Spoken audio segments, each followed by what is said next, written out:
Bueno,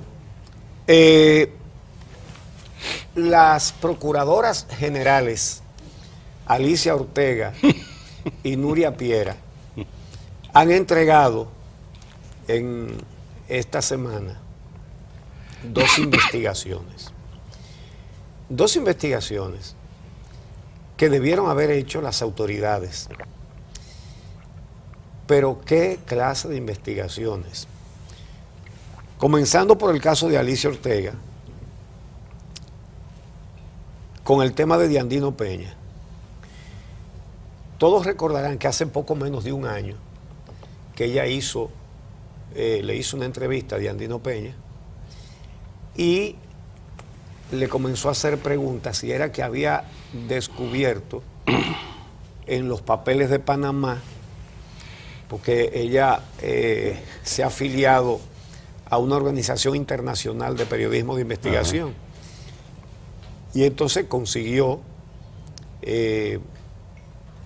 muchos datos acerca de Diandino Peña, con un emporio enorme, y cuando buscó la declaración de bienes aquí, Diandino no tiene ni carro, no tiene carro en su declaración de bienes aquí, pero tiene ese edificio espectacular, esa torre en la avenida Tiradentes,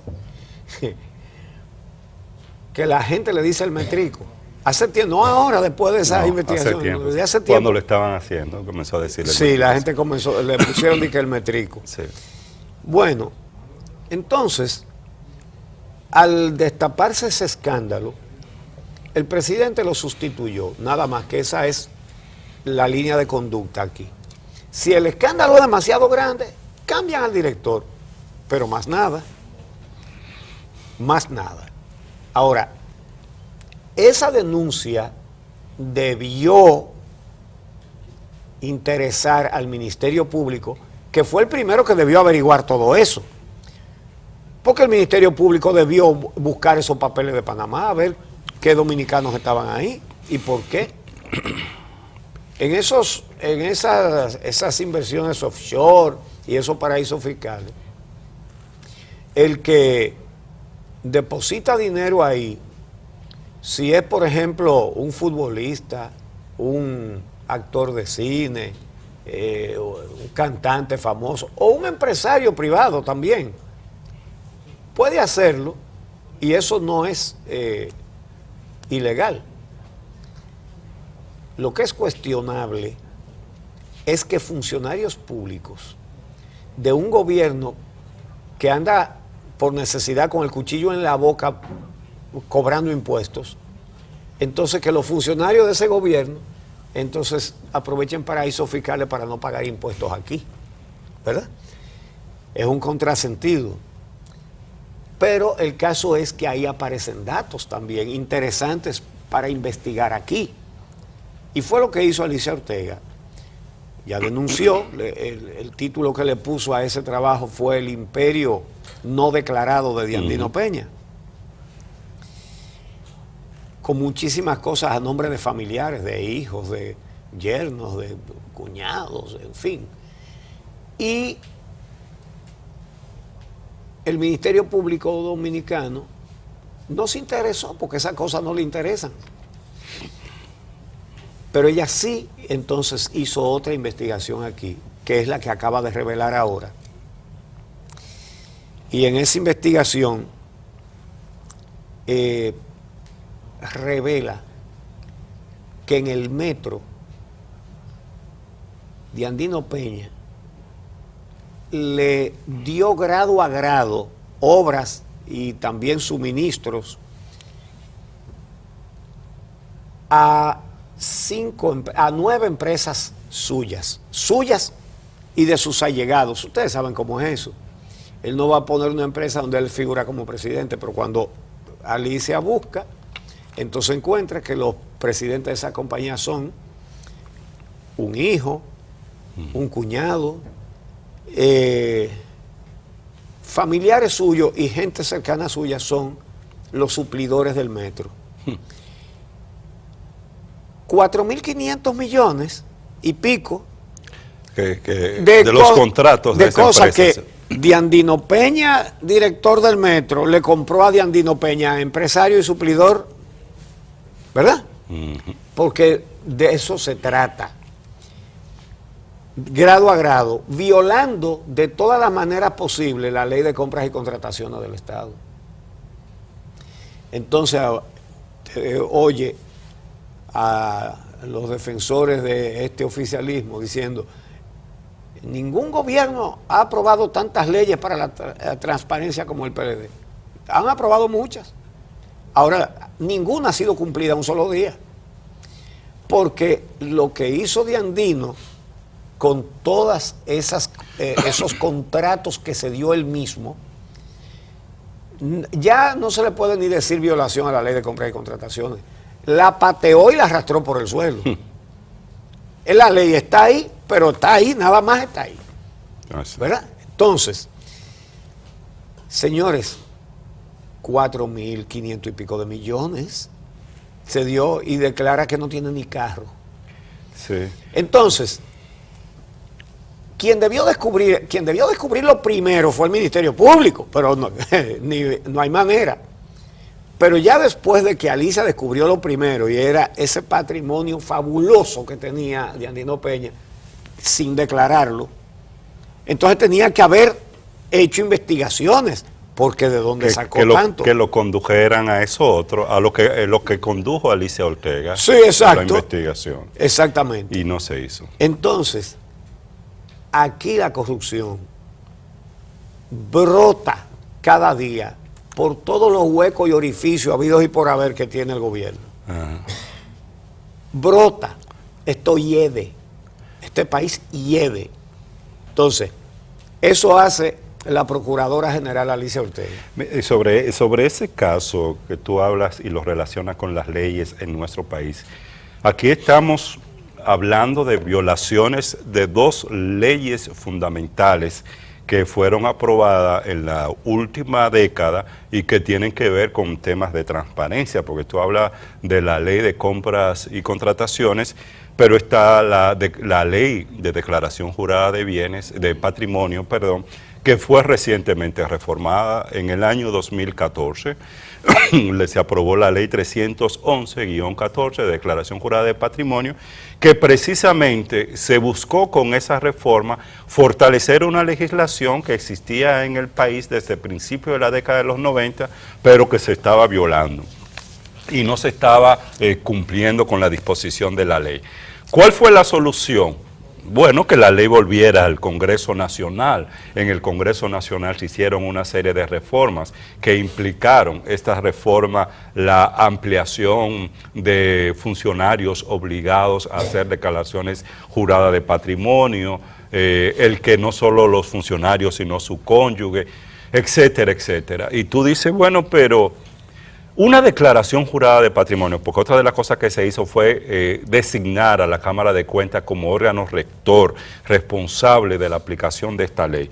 Si tú tienes que Diandino Peña hace una declaración jurada de patrimonio y en esa declaración indica que no tiene nada, que no tiene ni siquiera un vehículo, pero por otro lado, la auditoría visual, es que le llaman algunos, Sí, te indica sí. que desde, no ahora, desde décadas ese señor ha venido acumulando un patrimonio enorme. Oye, ¿por cuáles razones la Cámara de Cuentas, la Procuraduría General de la República u otras instituciones del Estado no contrastaron esa información que está ahí en la declaración jurada de patrimonio y la realidad, el patrimonio que realmente tiene Diandino Peña? Esto lamentablemente no se hizo. ¿Qué es lo que pasa con las legislaciones? Bueno, se hacen las legislaciones, buenas legislaciones que cumplen con los parámetros internacionales que exige organismos como la OEA, la ONU o las relaciones económicas que establece la República Dominicana con otros países, pero al mismo tiempo se hace la ley, pero se hace la trampa. ¿Y cuál es la trampa? Bueno, se hacen modificaciones administrativas a la ley, como tú has demostrado con la ley de compras y contrataciones, y con esas exenciones en la compra de combustible y reparación de vehículos. Eso por un lado. Y por otro lado, ¿dónde está la trampa? Bueno, tenemos buenas leyes, pero no hay instituciones que se encarguen de aplicar esas leyes. Entonces, de nada sirve tú tener un país o una sociedad con leyes excelentes, con leyes buenas, pero instituciones tan débiles, tan dependientes, tan politizadas, que de nada sirve tú tener leyes importantes. Entonces, fíjate, en ese sentido que tú estás diciendo, a la ley de compras y contrataciones no solamente le han hecho modificaciones administrativas, lo cual es absolutamente ilegal, sino que además le han hecho modificaciones en el Congreso. Esa ley, como 3 meses después de aprobada, 3 o 4 meses después de aprobada, le hicieron una modificación en el Congreso. Tú dirás, concho, qué pronto la modificaron. ¿Y para qué la modificaron? Bueno, porque la ley establecía sanciones penales y económicas a los funcionarios que violaran la ley de compras y contrataciones. Tenía cárcel y tenía, ¿saben qué? Multas por el total del dinero del Estado envuelto en cualquier irregularidad. ¿Y para qué la modificaron? Para quitarle eso. Y se quedó la ley sin sanciones. Sin colmillo, un régimen de sanciones benigno. Es decir, como que usted diga, está prohibido matar. Ahora, si usted mata. Ahora eso no tiene cárcel ni tiene multa, ¿eh? Pero está prohibido. Ajá. Eso fue lo que hicieron con la ley de compras y contrataciones. ¿Qué revela eso? Una corrupción y una impunidad, señor, estructurada, puesta en las estructuras del Estado, la corrupción y la impunidad. ¿Y qué revela eso a su vez? Una conspiración generalizada de la clase política en el poder para blindarse preventivamente de cualquier sanción, es decir, para robar sin consecuencias. El solo hecho de coger la ley de compras y contrataciones, que tenía cárcel y tenía sanciones económicas fuertes, y quitársela, eso nada más lo hace el que piensa transgredir la ley, ¿verdad? Porque si no, ¿para qué cambiar eso? Eso es lo que eso revela, es que la corrupción la hicieron sistémica, está en las estructuras y no podemos seguir viviendo así. Entonces, ¿qué pasa? Ya dije lo que hizo la procuradora con el tema de Diandino. Voy a decir algo que no ha sido dicho. Y si el Procurador General, si la Procuraduría General y la PEPCA algún día se interesan en este tema de Diandino Peña, que averigüen lo siguiente. La ley de fomento del turismo dice específicamente que es para fomentar el turismo en zonas deprimidas, ¿ok? Bueno, el Metrico, ¿cómo que se llama el hotel que tiene Diandino ahí, en la Tiradentes? ¿Cómo que se llama? Silverson Garden. Ok. Ese es el edificio. Bueno, ¿y el hotel cómo se llama? No me acuerdo. Pero el caso es que ahí adentro hay varios restaurantes, ¿verdad? Esos restaurantes están exentos de impuestos. ¿Saben ustedes por qué? Aprovechando la ley de incentivo al turismo, pero esa ley dice que es para zonas deprimidas y esta está en la Tiradentes, no solamente en la capital de la República, en el Distrito Nacional, no, sino en la Tiradentes. Pues ¿saben ustedes qué? Los demás restaurantes que están en esa zona pagan impuestos. Tienen que pagarlo. Nadie paga impuestos por el gusto, ellos no lo pagan por el gusto, es que lo hacen pagar, ¿verdad? Todos los otros restaurantes, pero los que están adentro de ese edificio de Diandino Peña no pagan impuestos. Usted que usted se cree que no paga impuestos, eso lo hemos dicho 1000 veces y hay que seguirlo diciendo. Usted no puede evadir impuestos, porque están en el precio de todo lo que usted paga y todo lo que usted compra, y usted no lo puede evadir. Entonces usted no puede hacer eso. Pero usted, que es un pequeño empresario o mediano o grande, que sabe que este es uno de los pocos países del mundo donde se pagan impuestos por adelantado, que usted tiene que pagar un anticipo ¿verdad? Usted tiene que pagar anticipo. Yandino Peña no paga ni anticipo ni después de.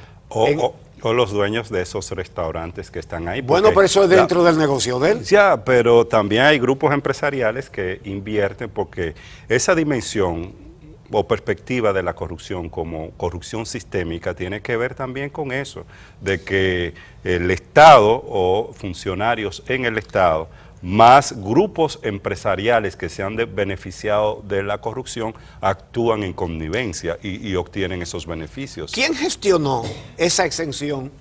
Pero... ¿Fue el dueño de cada uno de los restaurantes? O yo no sé quién, si son otro dueño es él. Esa facilidad lo da el poder político de Diandino, pero lo cierto es se que benefician grupos lo empresariales. Lo cierto es que los restaurantes que están ahí adentro no pagan impuestos. Sí.